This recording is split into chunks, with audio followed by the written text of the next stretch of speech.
السلام علیکم ورحمۃ اللہ وبرکاتہ۔ عزیز طلبہ و طالبات، اسٹڈی سیکرٹس میں آپ سب کو خوش آمدید کہتے ہیں۔ کہانیوں کے سلسلے میں آج ہم کہانی پڑھیں گے بے وقوف باراسنگھا۔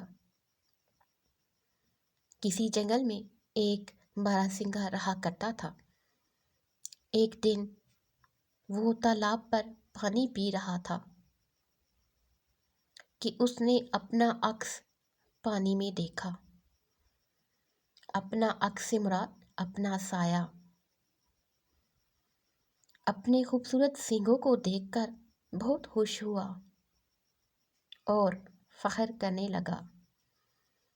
فخر کرنے سے مراد غرور کرنا، ناز کرنا کہ اس کے سینگ اتنے خوبصورت ہیں کہ کسی اور جانور کے پاس اتنے پیارے سینگ نہیں۔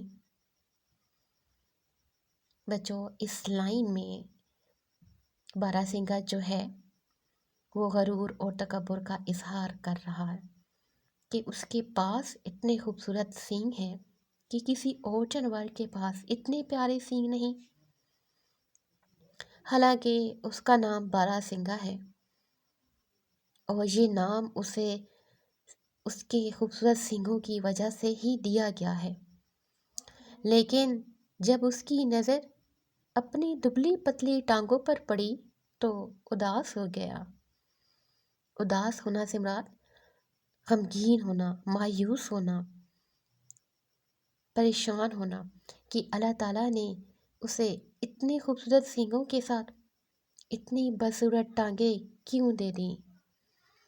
بچوں، اس لائن میں باراسنگھا جو ہے وہ اللہ تعالیٰ سے ایک قسم کا شکوہ کر رہا ہے، ناراضگی کا اظہار کر رہا ہے کہ ایک طرف اسے اتنے خوبصورت سینگ دیے تو دوسری طرف اتنی بدصورت ٹانگیں۔ ابھی وہ اسی طرح کی سوچوں میں گم تھا، اسی طرح کی سوچیں سے مراد اسی طرح کے خیالوں میں گم تھا کہ اپنے پیچھے اسے شکاری کتوں کے بھونکنے کی آوازیں سنائی دیں۔ وہ فوراً بھاگ اٹھا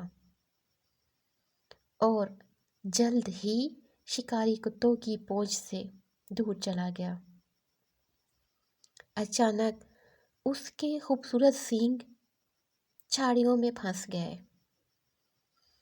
اس نے اپنے سینگوں کو چھڑانے کی بہت کوشش کی لیکن ناکام رہا۔ اتنی دیر میں شکاری کتے اس کے سر پر پہنچ گئے اور اسے چیر پھاڑ دیا۔ بے وقوف باراسنگھا اپنے خوبصورت سینگوں کی وجہ سے اپنی جان سے ہاتھ دھو بیٹھا۔ جان سے ہاتھ دھونا مراد مرنے کے لیے تیار۔ حالانکہ اس کی دبلی پتلی ٹانگوں نے اس کی جان بچانے کی بہت کوشش کی تھی۔ اخلاقی سبق: ہر چمکنے والی چیز سونا نہیں ہوتی۔ بچوں، اس کہانی سے ہمیں دو طرح کے سبق اور بھی حاصل ہوتے ہیں، اور وہ سبق یہ ہے کہ ہر خوبصورت چیز فائدہ نہیں دیتی۔ اس سے مراد یہ ہے کہ باراسنگھا کے سینگ تو بہت خوبصورت تھے لیکن یہ سینگ اس کی زندگی بچانے کے کام نہ آئے۔ دوسرا سبق ہمیں یہ ملتا ہے کہ ہمیں ہر حال میں اللہ تعالیٰ کی بنائی ہوئی تخلیق پر اس کا شکر ادا کرنا چاہیے اور ناراضگی کا اظہار نہیں کرنا چاہیے۔ جیسا کہ اس کہانی میں باراسنگھا اپنے خوبصورت سینگوں پر تو خوش تھا لیکن اپنی دبلی پتلی ٹانگوں پر اداس تھا۔